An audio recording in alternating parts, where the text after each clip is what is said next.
Now let's get into the ring. It is these new IMO rules versus the shipping industry. Some already say these rules are not enough. A group of ship owners have announced plans for a $5 billion fund to design zero-emissions vessels. They say $2 should be levied on every ton of ship's fuel to support research into clean engines. Earlier, I spoke with Guy Platten, the Secretary General of the International Chamber of Shipping, which is leading the movement. Oil, it's got its faults in terms of the carbon intensity, but it's a very high calorific fuel. It's a good fuel to burn.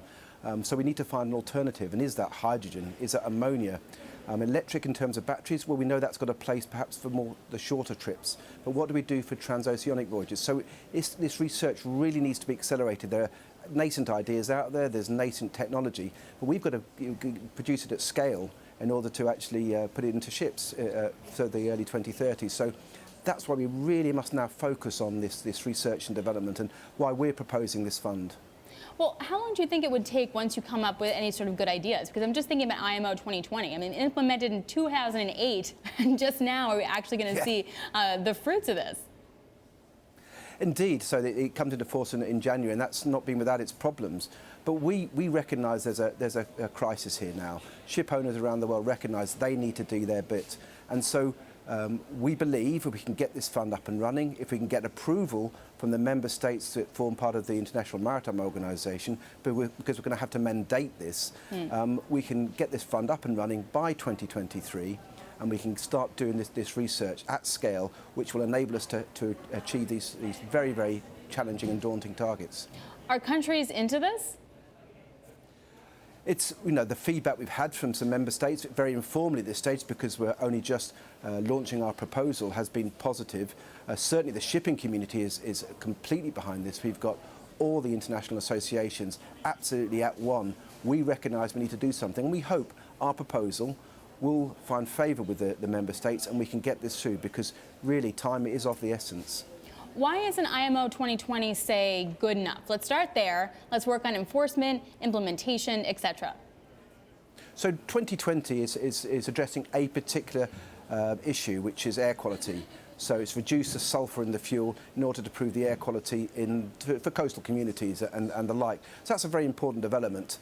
But so this is something that on steroids, really, because we're looking at changing the entire fuel. We're calling it the fourth propulsion revolution. So IMO 2020 is a challenge.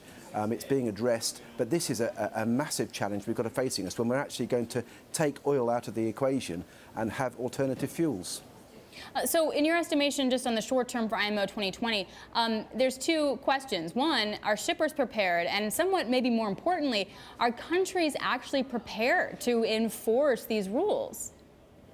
We hope there'll be a level playing field. That's what the indications we've got. I think it's important for shipping companies to know they're going to be treated equally wherever they go.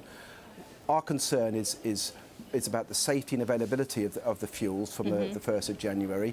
They're taking a lot of blends and mixes of those fuels. So, we hope it'll all be smooth and in transition. But clearly we have some fears, and we're only, 3 weeks away from the implementation date. So we're watching it very, very closely. So in terms of, though, what's keeping them up at night for IMO 2020, I mean, if you don't have countries participating, or they're not going to actually really enforce, I mean, that creates a lot of difficulties with shippers. None the least is that if they have shipping compliant fuel, they get into port and then they can't actually replenish, say, their low sulfur fuel oil, for example. How do you sense that we're going to see the first 6 months of this transition?